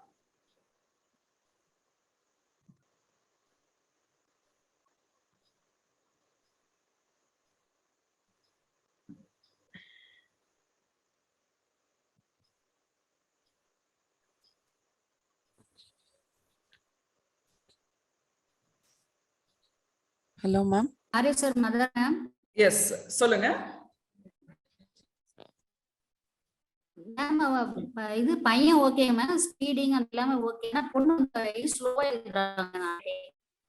சோ பையனை பத்தி இல்ல, பொண்ணு பத்தி தான் கேக்குறீங்க. ஓகே, அவர் ஆமா, ஸ்லோவா ஃபர்ஸ்ட் எழுதுறாங்க. பையன் ஓகே, பட் ஆமா ஐஸ்ல லெஃப்ட் ஹேண்ட் ரைட்டிங் மேம். ஓகேங்க.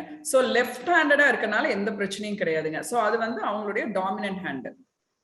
சோ ஃபர்ஸ்ட் வந்து என்ன நினைக்கிறோம் அப்படின்னா, ரைட் ஹேண்ட்ல எழுதுறது தான் கரெக்ட்னு நினைக்கிறோம். சோ அப்படியெல்லாம் கிடையாது.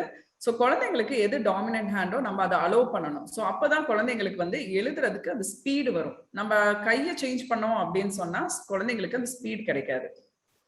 சோ அதனால ப்ராப்ளம் இல்லைங்க. சோ ஸ்பீடு வரலன்னா எதனால வரல அப்படிங்கறது நீங்க பாருங்க. ரெண்டு விஷயம் நான் சொல்லியிருக்கேன் இல்லைங்களா. சோ ரிட்ரைட், அந்த லெட்டர் வந்து குழந்தைங்களுக்கு தெரியுதா, இப்ப நான் வந்து தமிழ்ல எழுதுறேன் ஆர் இங்கிலீஷ்ல எழுதுறேன் அப்படின்னா அந்த லெட்டர் ஃப்ளூயன்சி அந்த அளவுக்கு இருக்கு. டக்குன்னு சொன்னோன்னே அந்த லெட்டர் என்னால மென்டல் பிக்சர்ல அந்த லெட்டர் வருதா, கரெக்டா டக்குன்னு எழுதுறேனா அப்படின்னு பாருங்க. சோ அந்த குழந்தைங்களுக்கு அந்த லெட்டரே ஞாபகம் வரல அப்படின்னா கண்டிப்பா ரைட்டிங் ஸ்பீட் அப்படிங்கிறது அஃபெக்ட் ஆகும். சோ அதை செக் பண்ணுங்க. அதை தாண்டி ரைட்டிங் ஸ்பீட் இல்லை அப்படின்னா இப்ப நான் சொன்ன ஸ்ட்ராட்டஜிஸ் நீங்க யூஸ் பண்ணலாம். சோ டிக்டேட் பண்ணுங்க, அப்புறம் குழந்தைங்களுக்கு பிடிச்ச ஒரு டாபிக் எடுத்து ஒர்க் பண்ணுங்க. ஸோ இது ஸ்லோ பேஸ்ல டெய்லி நீங்க என்ன பண்ணுங்க, ஒரு 1/2 hour or 20 minutes ஒர்க் பண்ணிட்டே வந்தீங்கன்னா கண்டிப்பா அந்த ரைட்டிங் ஸ்பீட் அப்படிங்கிறது இன்க்ரீஸ் ஆகும். ஸோ அப்படி ஒர்க் பண்ணும்போது செல்ஃபா அவங்க குழந்தைங்களே சொல்லுங்க, ஓகே இப்போ இன்னைக்கு இவ்வளோ எழுதியிருக்கேன், நெக்ஸ்ட் அடுத்த நாள் எவ்வளோ எழுத போறேன். ஸோ ஒரு டார்கெட் அந்த மாதிரி ஃபிக்ஸ் பண்ணலாம். ஒரு 5 words நான் எக்ஸ்ட்ராவா எழுத போறேன், 10 words எக்ஸ்ட்ராவா எழுத போறேன். ஸோ அப்படின்னு குழந்தைங்க சொல்லலாம். ஸோ அதை நம்ம ஃபிக்ஸ் பண்ணிக்கலாம். ஸோ அந்த மாதிரி நீங்க மோட்டிவேட் பண்ணுங்க. ஸோ அதுக்கப்புறம் ரைட்டிங்ல வேற என்ன மாதிரியான சேஞ்சஸ் கொடுக்கணும் அப்படிங்கிறது குழந்தைங்களோட உட்காந்து நீங்களும் பேசணும். ஸோ ஷேப், லெட்டர் ஷேப் இப்படி இருக்கு, ஸ்பேசிங் வந்து கம்மியா இருக்கு, சைஸ் இப்படி இருக்கு. ஸோ இந்த மாதிரி குழந்தைங்களுக்கே அது சொல்ல தெரியற மாதிரி நீங்க கொண்டு வரணும். அதாவது ஃபர்ஸ்ட் இந்த லெட்டர் ஷேப் கரெக்டா அப்படின்னு கேட்கும்போது இல்லம்மா இது கொஞ்சம் வேற மாதிரி இருக்கு, அப்ப எப்படி எழுதலாம். அப்ப லெட்டர் ஷேப் சரியா இல்லை அப்படின்னா இண்டிவிஜுவல் லெட்டர்ஸை வந்து நீங்க ஃபர்ஸ்ட் சொல்லி கொடுத்துட்டு தான் அடுத்தடுத்தது ஹேண்ட் ரைட்டிங்க்கு நீங்க போகணும், ஸ்பீடுக்கே ஒர்க் பண்ணணும். ஸோ லெட்டர் ஷேப் வந்து கரெக்ட் பண்ணணும், அதுக்கப்புறம் தான் அடுத்தது. உங்க क्वेश्चन ஆன்சர் மேத்ஸ் தான் நல்லா fast ma'am. Maths okay ma'am, but English அப்புறம் இவிஎஸ் அந்த மாதிரி வரும்போது தான் ஸ்லோ இங்கிலீஷ்னு வரும்போது. Okay okay. உங்க பொண்ணுட்டே கேட்டீங்களா ஏன் ஸ்லோ ஆகுது அப்படின்னு சொல்லிட்டு? ஸ்லோனா என்ன மீன் பண்றீங்க, நார்மல் ஸ்பீடா அப்படிங்கறது நீங்க செக் பண்ணிக்கோங்க. சரிங்களா? ஸ்கூல்ல வந்து ஸ்லோவா எழுதுறாங்கன்னு சொல்றாங்களா? அதாவது அவளுக்கு எல்கேஜி மட்டும் தான் ரெகுலர் போனது. இப்போ கொரோனா ஆமா, அது ஒரு ப்ராப்ளம் தாங்க. இப்ப நீங்க என்ன பண்ணுங்க, குழந்தைக்கு வந்து டிக்டேட் பண்ணுங்க. சோ டிக்டேஷன் கொடுங்க. சோ அந்த ஸ்ட்ரெஸ் இல்லாம நீங்க வந்து கொடுக்கணும். சோ ஒரு நம்ம டெய்லி கொஞ்சம் நேரம் அந்த ரைட்டிங் ஸ்பீட் இன்க்ரீஸ் பண்றதுக்கு இது ஒர்க் பண்ணலாம்னு சொல்லிட்டு டிக்டேட் பண்ணுங்க, எழுதட்டும். சோ அந்த மாதிரி டைம் அவங்களுக்கே அந்த டைம் எவ்வளவு டைம் நீங்க குழந்தைங்களே கேளுங்க. சோ ஒரு 10 மினிட்ஸ்ல நீ எவ்வளவு எழுதுவேன்னு சொல்லுங்க, அவங்களே சொல்லுங்க. சோ அவங்களே ஃபிக்ஸ் பண்ண, ஆமா நான் இவ்வளவு எழுதிடுவேன் அப்படின்னு சொல்லுவாங்க. சோ அத மாதிரி எழுத வைங்க. அப்புறம் அதுவும் அவங்க சொல்ற வேர்ட்ஸ் வந்து இதுல நீ ரொம்ப ஜாஸ்தியா இருக்கு, இல்ல இவ்வளவு வேர்ட்ஸ் நீ எழுதுனா போதும், இதை ட்ரை பண்ணி பாருன்னு சொல்லுங்க. சோ அந்த மாதிரி என்கரேஜ் பண்ணுங்க. Okay ma'am, thank you ma'am. Okay ma'am, இப்போ ஆன்லைன் கிளாஸஸ் போயிட்டு இருக்கிறதுனால குழந்தைகளுக்கு எழுதுறதுக்கான இதே வந்து குறைஞ்சிருச்சோ அப்படின்னு நாங்க ஃபீல் பண்றேன். முதல்ல வந்து குழந்தைங்க 7 பீரியட்ஸ் அட்டன் பண்ணிட்டு வீட்டுல வந்து ஹோம்ஒர்க் செஞ்சுட்டு இருந்தாங்க. இப்போ வந்து just 2 or 3 classes only attend online classes ma'am. But அவங்க ஹோம்ஒர்க் அப்படிங்கிறப்ப நீங்களே எழுதுங்கம்மா, எங்கனால முடியல, அல்லது ஹோம்ஒர்க்கே போடாம விட்டுறாங்க. ஸோ இதை எப்படி அவங்கள என்கரேஜ் பண்ணலாம், அவங்களோட எழுதணும் அப்படிங்கிறவங்கள எப்படி மோட்டிவேட் பண்ணலாம் நம்ம? ஓகே, ஆக்சுவலி என்ன ஸ்டாண்டர்ட் படிக்கிறாங்க உங்க பசங்க? மேம், நான் ஒரு டீச்சர் 1 to 5th வரைக்கும் டீச் பண்ணிட்டு இருக்கேன். ஸோ நான் இப்ப குழந்தைகிட்ட பாக்குறேன், லாஸ்ட் இயர்ல இருந்து பாத்தீங்கன்னா குழந்தைகிட்ட வந்து இந்த ஹோம்ஒர்க் எழுதணும் அப்படிங்கிற ஹேபிட்டே வந்து குறைஞ்சிடுச்சு அப்படின்னு நான் நினைக்கிறேன். ஸோ ரைட்டிங் ஸ்கில்லே வந்து அவங்களுக்கு குறைஞ்சிருச்சோ, ஹேண்ட் ரைட்டிங்ல இருந்து எல்லாமே சேஞ்சஸா தெரியுது. அந்த குழந்தைங்க கேஜில இருந்து நம்ம பார்த்துட்டு இருக்கோம். அப்போ அவங்களோட ஹேண்ட் ரைட்டிங் ஸ்கில் எல்லாமே குறைஞ்சிருக்கு. ஒரு நாள் ஹோம்ஒர்க் எழுதுறானா அடுத்த நாள் அவன் எழுதுறது இல்ல. அப்படிங்கிறப்போ அவனை எப்படி மோட்டிவேட் பண்ணலாம்? அதுதான் இப்போ கண்டிப்பாங்க இது பேண்டமிக் வந்து இது ஒரு சேலஞ்சிங்கான சிச்சுவேஷன். அப்ப ஸ்கூல்ல இருக்கும்போது அந்த அட்மாஸ்பியர் டீச்சர் சொல்லிட்டாங்க எழுதணும் அப்படின்னு ஆயிடுவாங்க. இப்ப வீட்டுல அப்படிங்கும்போது கொஞ்சம் இந்த வந்து எழுதணுமா அப்படிங்கிறது வரும். நீங்க போய் ஃபுல்லா மானிட்டரும் பண்ண முடியாது இல்லைங்களா? அப்ப நம்ம என்னன்னா ரைட்டிங் வந்து நீங்க ஆஸ் யூஷுவல் ஸ்கூல்ல சொல்ற மாதிரி அந்த அளவுக்கு ரைட்டிங் ஒர்க் கொடுக்காம, இல்ல டைரக்டா ஹேண்ட் ரைட்டிங் இல்ல இந்த மாதிரி கொடுக்காம அவங்களுக்கு கிரியேட்டிவ் ரைட்டிங் ஆர் நீங்க அவங்களுக்கு பிடிச்ச டாபிக்ஸ் கொடுத்து அந்த டாபிக்ல எழுத சொல்றது, அந்த ரிலேட்டடான கண்டென்ட்டை வந்து ப்ரிப்பேர் பண்ணிட்டு வர சொல்றதுங்கிற மாதிரி இன்டைரக்டா நீங்க கொடுத்தீங்கன்னா அந்த ரைட்டிங் அப்படிங்கிறதுக்கு நீங்க ஒர்க் பண்ணலாம். ஹோம்ஒர்க்கே கொடுக்குறீங்களா?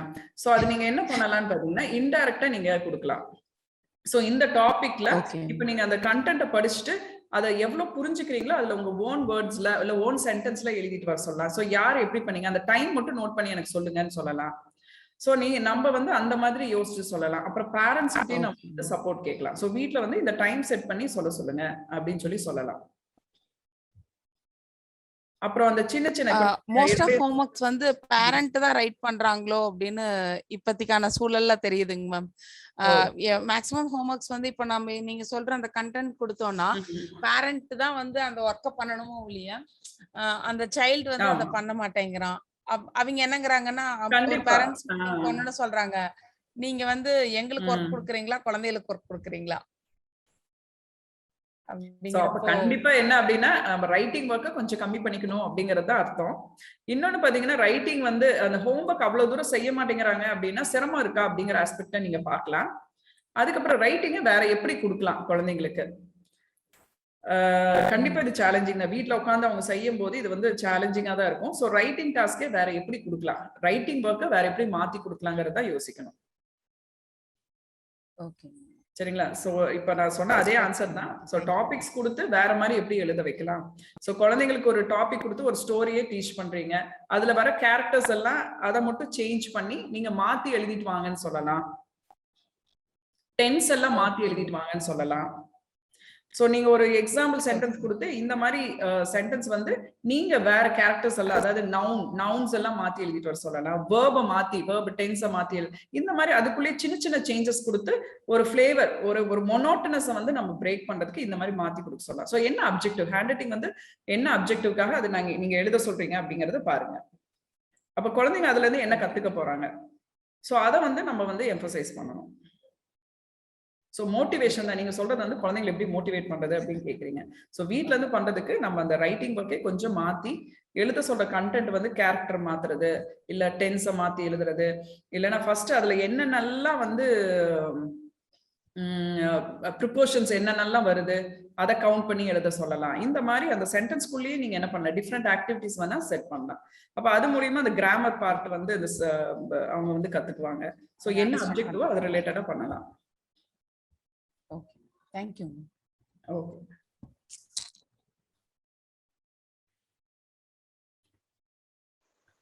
So I hope. Thank you, ma'am. இப்போ பிரதர்ஷினி மேம் வந்து vote of thanks சொல்லுவாங்க. Thank you, ma'am, for your valuable session. We will ever remain grateful to you and we thank you for being with us.